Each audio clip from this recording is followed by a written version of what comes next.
Assalamualaikum warahmatullahi wabarakatuh. Bertemu kembali bersama saya Wahidah Rahmadani, guru biologi dari SMA Islam An-Nizam Medan. Apa kabarnya anak-anak sekalian? Semoga tetap sehat dan selalu dalam lindungan Allah Subhanahu wa taala. Nah, kali ini kita akan belajar biologi. Tetap semangat ya, karena biologi ini pelajaran yang menarik dan menyenangkan. Assalamualaikum warahmatullahi wabarakatuh. Selamat pagi. Hari ini kita akan membahas materi tentang sistem reproduksi. Saat kita membahas materi ini, telah terjadi kelahiran bayi-bayi di seluruh dunia. Memiliki bayi atau anak merupakan salah satu bagian alami dalam kehidupan manusia. Hal itu juga membuat manusia memiliki persamaan dengan semua makhluk hidup, dari mulai bakteri mikroskopis hingga paus biru yang sangat besar. Jadi, mengapa makhluk hidup ini melakukan proses reproduksi? Tidak ada makhluk hidup yang dapat hidup selamanya. Dengan memiliki anak, kita akan menghasilkan keturunan dan memastikan bahwa spesies atau jenis kita tidak akan punah. Nah, proses untuk menghasilkan spesies baru tersebut atau menghasilkan keturunan tersebut ini dinamakan dengan proses reproduksi. Adapun bagian tubuh yang terlibat dalam reproduksi ini dinamakan dengan sistem reproduksi. Sistem reproduksi sudah ada dalam tubuh kita saat kita lahir, namun baru akan berfungsi saat kita mencapai usia remaja. Sistem reproduksi perempuan dan laki-laki ini terlihat berbeda ya, atau berlainan, tetapi keduanya memiliki tugas yang sama. Keduanya akan menghasilkan sel-sel khusus yang disebut dengan sel kelamin. Sekarang perhatikan peta konsep apa saja yang akan kita bahas pada bab ini. Semua mamalia, ini kebanyakan vertebrata ya, termasuk manusia, ini merupakan organisme uniseksual karena memiliki jenis kelamin yang terpisah, yaitu laki-laki dan perempuan atau jantan dan betina. Untuk organ seksual pada laki-laki ini pertama berupa testis yang nanti akan menghasilkan sel sperma. Selain itu ada juga saluran pengeluaran, kelenjar aksesoris dan penis. Sementara pada perempuan organ seksualnya berupa ovarium yang akan menghasilkan ovum, tuba falopi ini sebagai tempat terjadinya fertilisasi, dan uterus ini tempat perkembangbiakan embrio. Sekarang kita bahas terlebih dahulu untuk organ seksual pada laki-laki ya. Yang pertama ada sepasang testis, kemudian ada saluran kelamin, kelenjar-kelenjar tambahan, dan penis. Bisa kalian lihat seperti gambar yang tertera sebagai berikut. Selanjutnya kita bahas yang pertama testis. Bisa dilihat gambarnya di sini ya. Testis ini jumlahnya sepasang, bentuknya bulat telur. Letaknya tergantung di luar tubuh atau di luar rongga abdominal. Testis tersimpan di dalam suatu kantung yang disebut juga dengan skrotum. Karena letaknya di luar tubuh, maka testis memiliki suhu yang lebih rendah daripada suhu tubuh. Ini sekitar 2 derajat Celcius ya, lebih rendah daripada suhu tubuh. Nah, hal ini diperlukan dalam proses pembentukan sperma. Itulah alasan mengapa testis dia harus dibungkus oleh skrotum dengan tujuan untuk menjaga suhu di dalam testis. Tiap testis ini terdiri sekitar 1000 tubulus seminiferus. Ya, ada sekitar 1000 ya. Di bagian itulah sperma dibuat. Nah, tubulus seminiferus ini merupakan saluran panjang yang tipis serta dikelilingi oleh jaringan ikat. Jaringan ikat itu mengandung kapiler-kapiler dan sel-sel interstisial atau disebut juga dengan sel Leydig. Nah, sel Leydig ini merupakan sel-sel endokrin pada testis.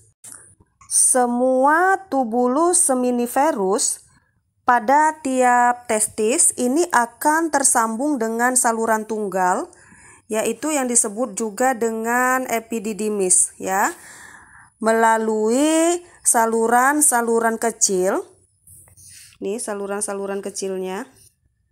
Epididymis merupakan saluran dengan panjang sekitar 6 meter.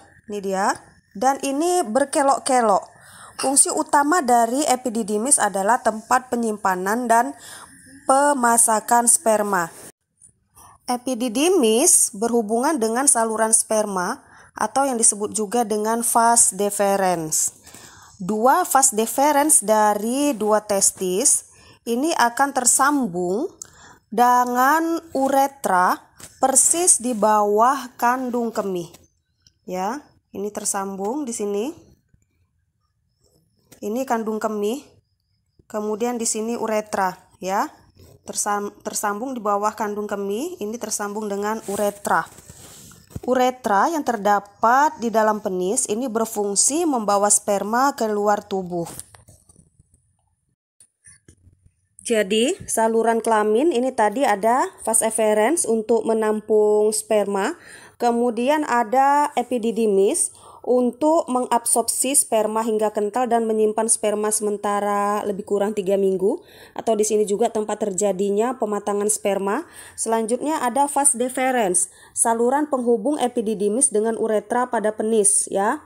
Kemudian ada uretra, ini merupakan saluran untuk mengeluarkan sperma. Ini tadi gambarnya ada sebagai berikut.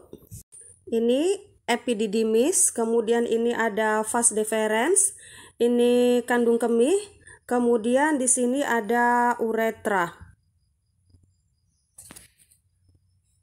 Sistem reproduksi pada laki-laki juga didukung oleh kelenjar tambahan. Ada beberapa kelenjar tambahan ya. Yang pertama ada vesicula seminalis. Untuk vesicula seminalis ini merupakan kantung semen atau mani yang dindingnya menghasilkan cairan lendir yang mengandung fruktosa, asam askorbat dan asam amino sebagai makanan dan pelindung sperma sebelum membuahi ovum. Nah, semen atau mani ini merupakan cairan yang terdiri dari sperma dan cairan dihasilkan oleh beberapa kelenjar. Selanjutnya ada kelenjar prostat.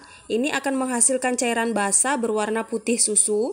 Cairan ini berfungsi untuk menetralkan sifat asam pada saluran vasa efferentia dan cairan pada vagina sehingga sperma dapat bergerak dengan aktif. Yang ketiga ada kelenjar Cowper. Ini fungsinya sebagai penghasil cairan pelicin. Kita perhatikan yang mana-mana saja untuk kelenjar tambahannya. Ini merupakan vesicula seminalis. Kemudian yang ini adalah kelenjar prostat. Selanjutnya ini adalah kelenjar Cowper atau bulbouretra. Organ kelamin laki-laki berikutnya adalah penis. Penis ini merupakan alat kelamin luar yang berfungsi untuk memasukkan sperma ke dalam tubuh wanita. Penis ini tersusun atas jaringan ikat berongga dengan sejumlah besar pembuluh darah kecil di dalamnya. Nah, penis ini dibungkus oleh kulit yang elastis. Jaringan ikat itu dinamakan dengan jaringan erektil. Yang ini ya. Bagian ujung penis ini melebar yang disebut dengan istilahnya glans. Glans merupakan bagian yang sensitif atau peka dan ini dilindungi oleh kulit retraktil yang disebut dengan kulup atau foreskin. Bisa dilihat di sini ya. Ini pelindungnya.